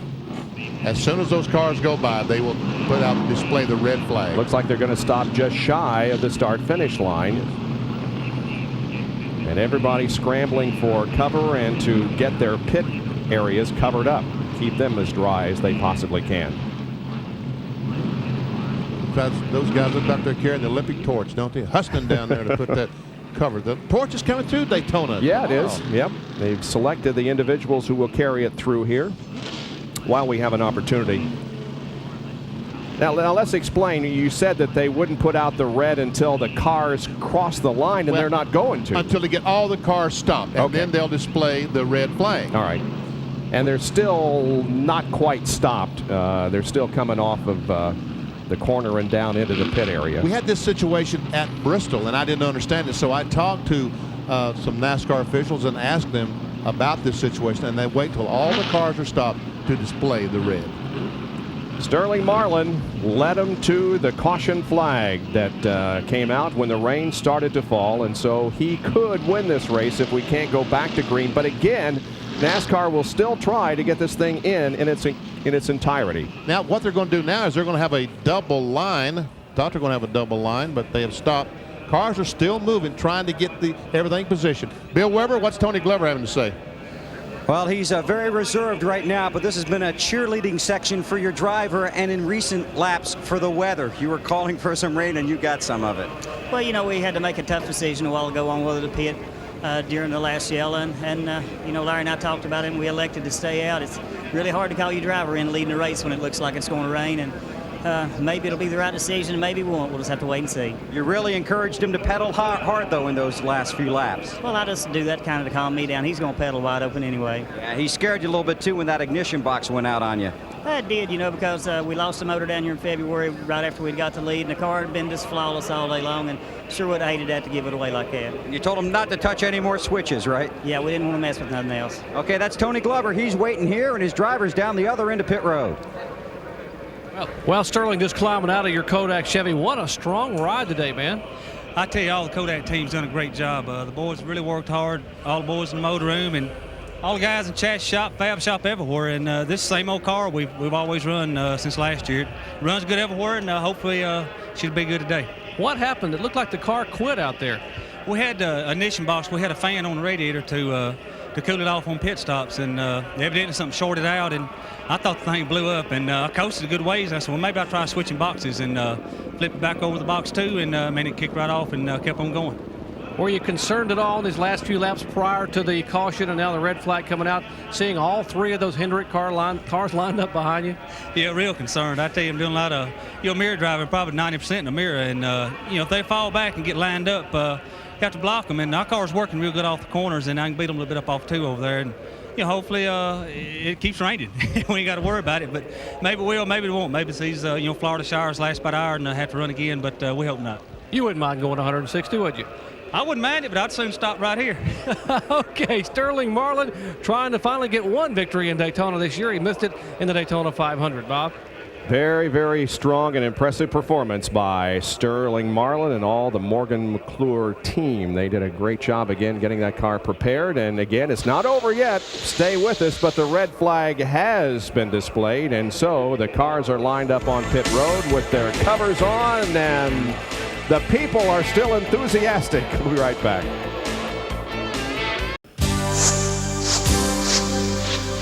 The Pepsi 400, part of the ESPN Speed World from Daytona International Speedway, being brought to you by Valvoline Durablend, the #1 selling semi-synthetic motor oil. By New Miller Beer, the brand new beer from Miller with big flavor that goes down easy. By the more than 1,325 AutoZone stores across America. AutoZone, the best parts in auto parts. And by the NASCAR Story. To order, call 800-71-NASCAR. The official word has been given. The Pepsi 400 is over. They will not attempt to restart this race because the rain continues to fall very, very heavily. It's still thundering and lightning, and besides that, the radar looks very, very poor, and it doesn't look like it's going to stop raining anytime soon. We are standing by to locate Sterling Marlin in order to do a McDonald's Winner Circle interview. We're waiting on him to come to victory lane, and when he does get there, we will have an interview with him. The True Value man of the race for last week's Miller 400, Rusty Wallace. True Value, on behalf of Rusty, donates $1,000 to the Rusty Wallace Charitable Foundation, which contributes to the Burn Center at Brenner's Children's Hospital. Rusty had 3 wins this season, including 2 weeks ago at Michigan, 5 top 5s, 7 top 10s, and now has won over $13 million in NASCAR money. Rusty also one of the many NASCAR drivers to participate in Stocks for Tots, which helps provide gifts and goodies to needy children at Christmas. So our congratulations to Rusty. Well, it's been a rather long day, BP, but again, we did see some great racing. It's just too bad that it had to come to a premature end because of the weather. And we saw Sterling Marlin with a very, very dominant car. Again, you're in Daytona, Talladega. Something about these racetracks that Sterling Marlin, the Morgan McClure team, dominate. Even with the problem that he had during the middle part of the race, and we said, uh-oh, it's all over for Sterling. He isn't going to win today, but it was an ignition problem. He just switched the ignition boxes, and boom, he was up front again. Amazing. We will be back to wrap it up and talk with the winner of today's race, Sterling Marlin. It ends early because of rain, but it has been called off the rest of the way. We'll be right back. It's a damp victory lane that we visit here at Daytona late on a Saturday afternoon, but the race has been called because of rain. The McDonald's Winner's Circle interview and Bill Weber. And Sterling Marlin, congratulations on a soggy Saturday. You're certainly the big winner. Yeah, we are. I tell you, all the guys on the Kodak team did a great job. Car drove great, ran great. I tell you, Runton did a good job with the motor, and everything fell our way. We had a little scare there early when the ignition went out and flipped the switch and clutched it and it kept running. So I've never walked to victory lane, so I got here for the car cover, so it's kind of weird. So we're happy to be here, and hopefully it's the midpoint of the season, and we can get us a couple, 3 more wins and try to get back to top 3 of the championship race. What is the magic with you and restricted plate races? I tell you, it's this team. The guys do a great job with it. I've always enjoyed running Daytona and Talladega. They're my 2 favorite tracks. They're team's favorite tracks, and Runt slicks his chops when he gets ready to come down here, and it all goes together for us, and they really prepare well for here, and it shows. And Tony Glover, the Western Auto Mechanic of the race, so obviously in your estimation he certainly deserves that. Yeah, he did. He made some good calls, and some deals where we could have took 2 and went ahead and got 4 tires, and he's one of the greatest, and my hat's off to him. Sterling Marlin, congratulations. Okay, thanks. Okay, Sterling Marlin had to walk to victory lane, but any way he can get here, he'll take it. Absolutely. Sterling Marlin, with a strong performance, wins the Pepsi 400 at Daytona, and the first half of the 1996 NASCAR Winston Cup season is over. 15 races have been completed, 16 to go. Let's take a look at the results here this afternoon. Terry Labonte finished in 2nd position. Jeff Gordon was 3rd. Earnhardt 4th, and Ernie Irvin finished in 5th position. Dale Jarrett, Michael Waltrip, Kenny Schrader, Brett Bodine, and Jimmy Spencer. That's the top 10. 11 through 15, Martin, Dallenbach, Musgrave, Burton, and Shepard. 16 through 30, Hamilton, Presley, Nemechek, Strickland, and Mass. Purvis, Craven, Andretti, Petty, Benson, Darrell Waltrip, Jeremy Mayfield, Trickle, Speed, and Loy Allen. Finishing in 31st through 42nd, Rusty Wallace. 31st, Bobby Hillin 32nd. Only 3 cars were out of the race when the checkered flag, actually the red flag, dropped. The points, a separation of 5 between Dale Earnhardt and Terry Labonte. Earnhardt wins the halfway money. Jeff Gordon 37 behind. Dale Jarrett and Sterling Marlin are 4th and 5th in the point standings. As the second half of the season begins, there is 6 through 10 in the point standings. Our next NASCAR Winston Cup race here on ESPN will be at Watkins Glen. However, this crew will have coverage of the Brickyard 400 at Indianapolis the first weekend of August.